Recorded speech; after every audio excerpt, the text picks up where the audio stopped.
মোহনপুরের বাড়ির মধ্যে ঢুকে পড়ে দুটি দাঁড়ার সাপ। তারপর শ্যামনগর রেস্কিউ টিমকে খবর দিলে তারা এসে দাঁড়ার সাপ দুটোকে উদ্ধার করে।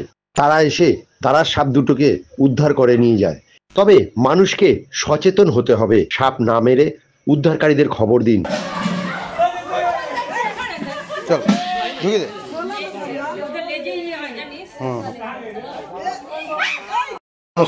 আমি প্রতাপ। গতকাল ঠিক বিকেল 4টে সাড়ে 4টে নাগাদ আমাদের কাছে খবর আসছে যে আপনারা সাপ রেস্কিউ করেন। আমরা হ্যাঁ, আমরা শ্যামনগর রেস্কিউ টিম। কী সমস্যা বলুন। তো বলল এরকম একটি ঘরে দুটো দারাজ ঢুকে গেছে, তো আপনাদের একটু সহযোগিতা চাই। তো খবর পাওয়া মাত্রই আমরা ছুটে যাই। ছুটে গিয়ে ব্যারাকপুর মোহনপুর এলাকা থেকে আমরা দুটি দারাজ উদ্ধার করে আবার বনের জিনিস, বন্যপ্রাণী বনেই মুক্ত করে দেওয়া হয়। অসংখ্য ধন্যবাদ জানাবো সেই সমস্ত মানুষদেরকে যারা আমাদেরকে সাপ দেখার সঙ্গে সঙ্গে ফোন করে ডাকে। তো যখনই এরকম কোনো সমস্যা হবে, শ্যামনগর রেস্কিউ টিম দিন হোক বা রাত, ঝড় হোক বা বৃষ্টি, সবসময় আমাদের সঙ্গে থাকে। অসংখ্য ধন্যবাদ। জাত সাপে একটা জুড়ি থাকে, মানে কোনোদিনই নয়। একদমই হ্যাঁ।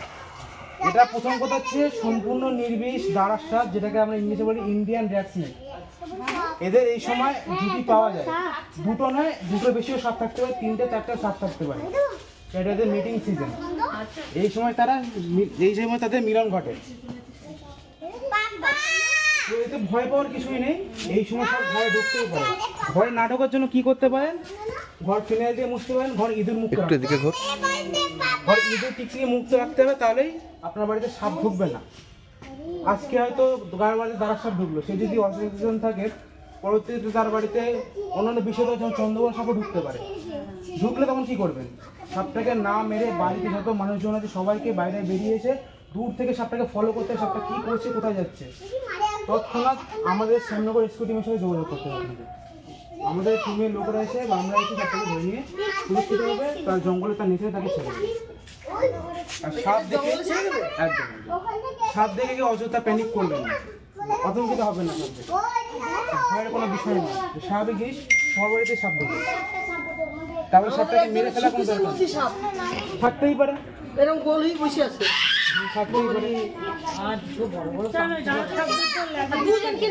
কোথাও বিষ থাকে না। এই তো আমাকে ল্যাস দিয়ে বাড়ি না। সবাই মিলে কথা বললে কারোর কথা বোঝা যাবে না। একজন একজন করে বলুন, আমরা পালিয়ে যাচ্ছিলাম। দুজন ঢুকে গেল কেন বলো? দুজন কেন ঢুকে গেল বলো? দুজন ঢুকে যাওয়ার কারণ এদের মধ্যে একজন মেল, একজন ফিমেল। ফিমেলটা ঢুকলো, মানে মেয়ে সাপটা ঢুকলো, তার পেছনে ছেলে সাপটা ঢুকে গেল সঙ্গমের জন্য। বা এমনটা হতে পারে কোনো কিছু ধাওয়াকে ঢুকে গেল। সাপ ঢোকে মেনলি 3টে কারণে। 3টে কারণ কি কি? খাবারের খোঁজে 1, 2 হচ্ছে শেল্টার মানে থাকার জায়গার খোঁজে, 3 হচ্ছে কারোর ধাওয়াকে, মানুষের ধাওয়া বা বেজি কারোর ধাওয়াকে ঘরে ঢুকে যেতে পারে। তাছাড়া কিন্তু মানুষের ঘর সাপের থাকার জায়গা নয়।